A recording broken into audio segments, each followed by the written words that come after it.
Alors Coralie, on va finir avec vous cette 10e édition des grandes Oui. tendances de l'e-santé. Alors on a parlé de beaucoup de nouveautés. Ce qui ne change pas, c'est forcément chaque année votre baromètre exclusif que vous nous présentez donc sur les levées de fonds des startups de la health tech donc de 2025. On sait que depuis plusieurs années, voilà, vous les présentez à l'occasion de notre événement. On a vu des évolutions depuis notamment 2022-2023. Donc on va vous laisser pendant quelques minutes nous présenter ce baromètre qui sera ensuite disponible, je crois, sur le site de MyNails.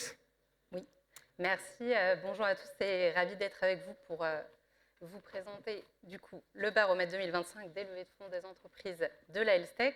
Alors c'est un baromètre qu'on établit depuis 2018 et alors malheureusement cette année, Ne plombez pas l'ambiance de cette je 10e vais un peu anniversaire. plomber Je vous rappelle, l'ambiance Coralie. puisqu'on voit que contrairement à 2024, les indicateurs ne sont pas au beau fixe en matière de levée de fonds.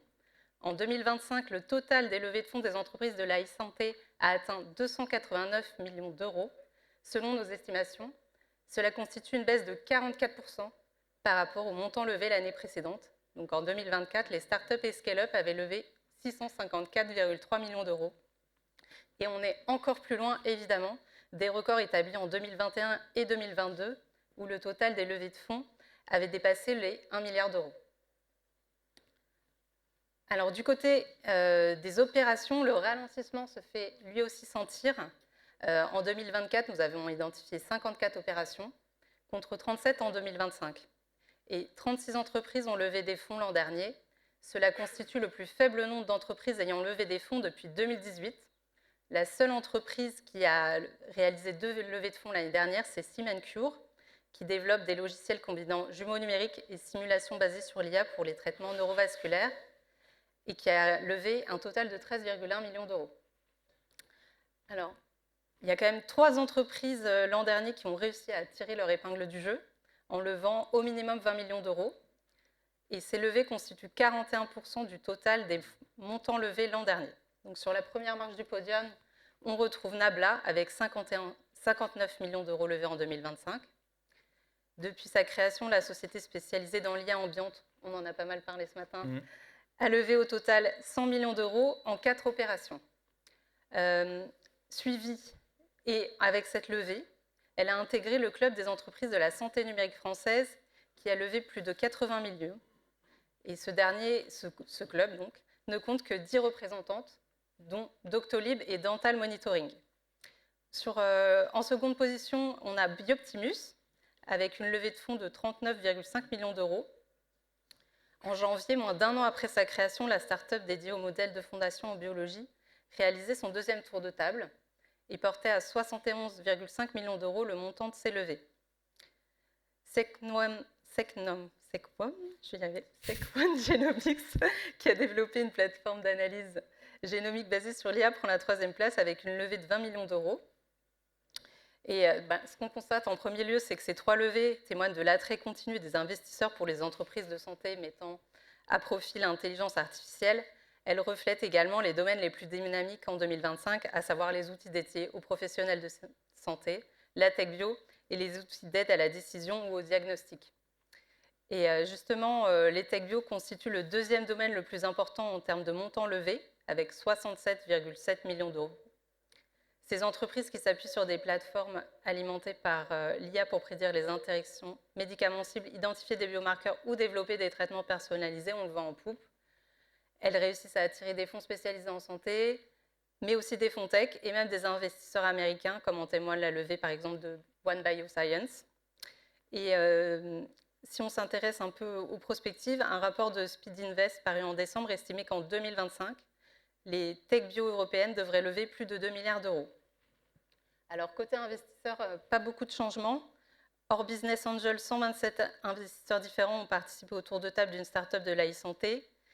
28 d'entre eux ont participé à plus d'une opération et BPI France demeure l'investisseur le plus actif avec 11 participations en 2025, suivi par Kima Ventures avec 7 participations. Better Angle et Mutuel Impact totalisent respectivement 3 participations chacun. Et donc, pour explorer en profondeur les données sur les levées de fonds, je vous invite à consulter notre dossier. Voilà. En scannant Code Parce qu'il y a le QR voilà, code qui apparaît à l'écran. Alors, vous avez communiqué des chiffres de levée de fonds quand même assez conséquents, Coralie. Pourtant, on sait que le secteur a été fortement perturbé. Est-ce que vous voyez malgré tout une embellie? Je vais continuer à plomber l'ambiance. Le sourire en dit long. Non, ce qui est intéressant, c'est de voir que, par exemple, si on s'intéresse aux startups américaines de la e-santé, contrairement à la France, on a plutôt une augmentation. Les hausses des levées atteignent 35% l'an dernier. Donc on voit qu'il y a quand même une particularité du marché français. Et même si on voit un effet IA, on pourrait dire, puisque c'est les startups qui arrivent aussi à séduire les investisseurs, on voit qu'il y a une sélectivité plus importante qui s'opère avec une demande de plus en importante de preuves cliniques. Et autre indicateur qui est un peu inquiétant, je ne sais pas si vous vous rappelez du baromètre qu'avait établi France Biotech en septembre dernier, qui montrait que les 3/4 des sociétés de la health-tech rencontraient des difficultés en matière de trésorerie. Donc, pas très optimiste. Mais peut-être pour donner un regard, bon, pas que positif, hein, mais on en a parlé tout à l'heure avec Arnaud Auger, donc, qui a fait donc, une chronique dans notre média vidéo L'œil de la santé, notamment sur la JP Morgan Healthcare Week, vous venez de le souligner, Coralie, avec voilà, notamment pas mal d'interviews, notamment celle de Delphine Grohl, donc, qui est la COO de Nabla et qui explique notamment les projets de développement là aussi à l'étranger. Et donc je pense que c'est intéressant voilà, d'avoir cette vision et qui doit bien sûr s'apprécier de manière internationale. Donc Coralie, on vous remercie une nouvelle fois. On peut applaudir également de nouveau Coralie pour cette présentation. Merci. Et donc à l'année prochaine pour, j'espère, des bonnes nouvelles, des meilleures nouvelles. Donc il est temps pour nous, eh bien, Ariane, de clôturer la conférence. Et non pas la journée, parce que la journée, elle est encore dense. Hein. Vous savez qu'il y a des ateliers tout l'après-midi, qu'il y a le Skin and Digital Summit pour celles et ceux d'entre vous qui souhaitent le rejoindre. Je voudrais vraiment remercier tous les intervenants de très grande qualité, hein, même de haute voltige, qui se sont exprimés depuis le tout début de la matinée. Merci évidemment à vous toutes et tous qui nous avez suivis ici en direct depuis la station F. Merci à celles et ceux qui sont connectés derrière leur ordinateur depuis chez eux. Évidemment, un grand merci à toutes les équipes d'Interaction Healthcare. Vous les avez remerciées déjà tout à l'heure, mais il y a énormément de personnes qui ont œuvré en coulisses avec vraiment beaucoup de brio pour voilà, que l'événement soit aussi réussi. Je rappelle, c'est important de savoir que vous pouvez continuer d'interagir sur les réseaux sociaux avec le hashtag eSanté26. 26, il ne faut pas oublier. Ariane, un grand merci aussi à vous, parce que c'était avec beaucoup de plaisir de pouvoir d'avoir préparé cette conférence, mais aussi de pouvoir donc, la co-animer avec vous. On va également, bien sûr, ce soir, pour tous ceux qui sont présents à Station F, vraiment fêter cette 10e édition avec la soirée de la e-santé, avec près de 500 acteurs de l'écosystème de la santé et de la health-tech qui seront présents pour continuer ces échanges. C'est ce qu'on souhaite aussi pour les 10 prochaines années, continuer les échanges, hein, que cette technologie soit au service des patients, des problèmes de santé, et qu'elle permette eh bien, de faire évoluer notre système de santé.